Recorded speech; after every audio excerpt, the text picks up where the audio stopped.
2/3 शताब्दी बीत गई, हम सीख ही नहीं पाए। वही थेतरई हम आज भी करते हैं। टेक्नोलॉजी तो बदली चुनाव की, पहले 7 दिन में पूरे देश का परिणाम आ पाता था, अब 7 घंटे में आ जाता है, वो तो बदली। लेकिन हमारी थेतरई एज इट इज है, जैसे 52 में शुरू की थी थेतरई। भगवान का पूरा आशीर्वाद है, अल्लाह की पूरी रहमत है, वही थेतरई आज तक जारी है। राई रत्ती कम नहीं होने दी नेताओं ने। बोले ना, कसम भगवान की, कसम अल्लाह की, चुनाव में थेतरई कम नहीं होने देंगे, चाहे जान देनी पड़े। विकट किस्म की थेतरई करेंगे। थेतरई समझते हैं ना, बकलोली भी बोलते हैं उसको कुछ लोग। ये थेतरई शब्द, थेतरोलॉजी शब्द नीतीश कुमार ने मुझे बताया था। एक बात और कहूंगा, मैंने वो मुहिम चलाई थी कि घोषणा पत्र में ये जो आवारागर्दी होती है ना, इस पर विराम लगाने के लिए घोषणा पत्र को लीगल डॉक्यूमेंट का दर्जा दे दो। कम से कम 5-7 साल से मैं इस विषय को उठा रहा।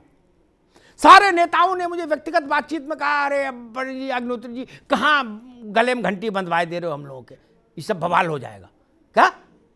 क्योंकि ये 90% तो फर्जी करना है। चुनाव के अपना घोषणा पत्र नेताओं से पूछ लो, वो ही नहीं पढ़ते।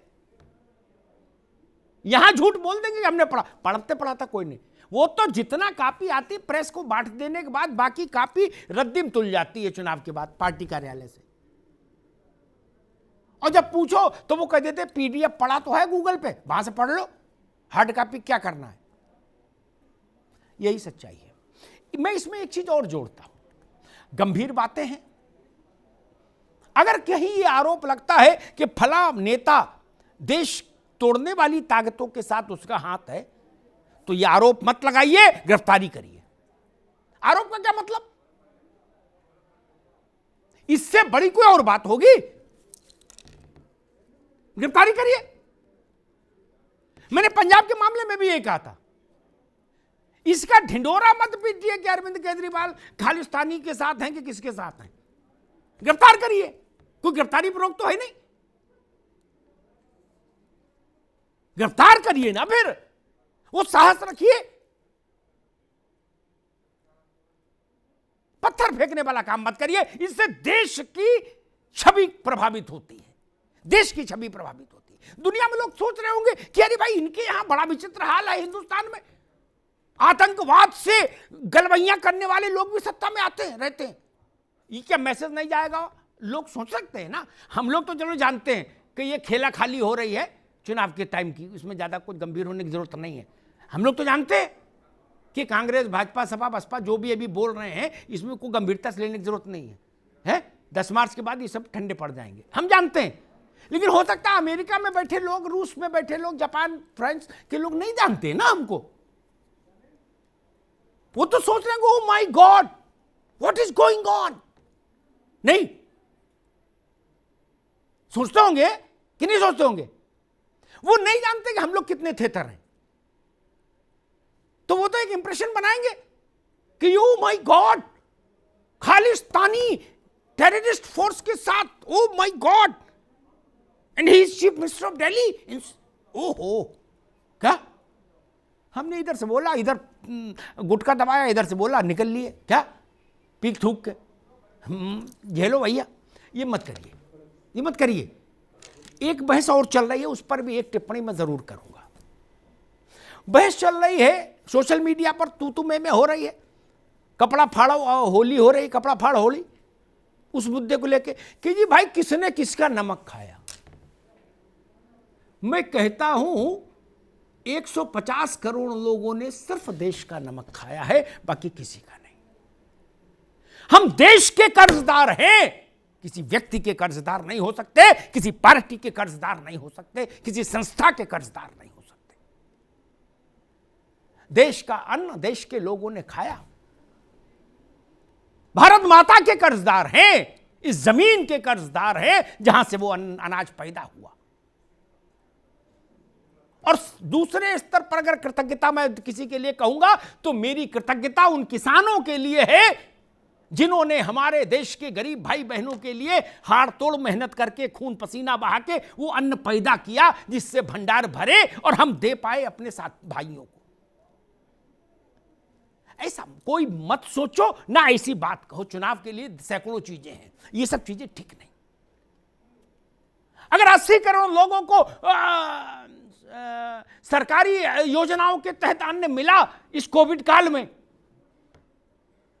वो कृपा नहीं हो सकती, वो भिक्षा भी नहीं हो सकती। हमने इसी दिन के लिए तो अपना हक छोड़ा था, उन्हीं भाइयों के लिए। इसीलिए ना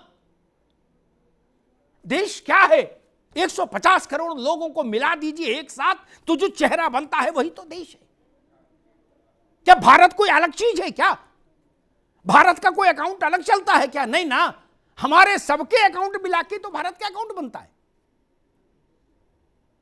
और एक बात कहता हूं, इसको गूगल पर जरूर सर्च कर लीजिएगा।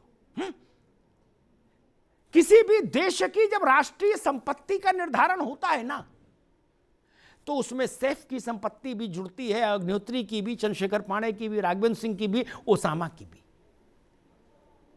तभी ना राष्ट्रीय संपत्ति बनती है कि नेटवर्थ भारत की इतनी है, तो सबका है। भारत माता के कर्जदार, जमीन के कर्जदार, देश के कर्जदार, किसानों के कर्जदार।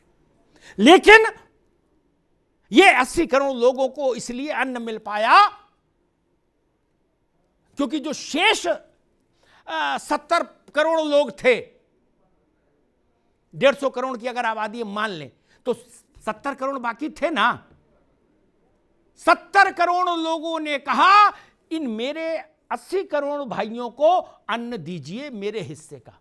यही ना, यही है ना तर्क।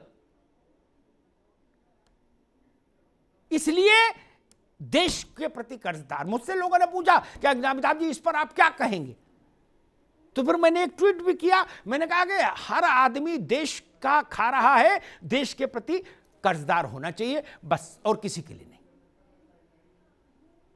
राजनीतिक चुनाव आएंगे जाएंगे मित्र, लेकिन ऐसी बातें नहीं हो कि जो जिनको अन्न मिला उनको ये ना लगे कि ये भिक्षा है, ये खैरात है। नहीं, ये उनका हक है। वो बेटे हैं इस जमीन के, भारत मां के। कोई मां कैसे प्रसन्न रह सकती है अगर उसकी संतान भूखी सो जाती? ये हमारे भारत के माथे पर कलंक हो जाता अगर कोरोना में हमारे लोग भूखे सो जाते। हमने वो कलंक नहीं लगने दिया। ये सामूहिक गर्व और प्रसन्नता का विषय है, इसको चुनाव का विषय मत बनाइए।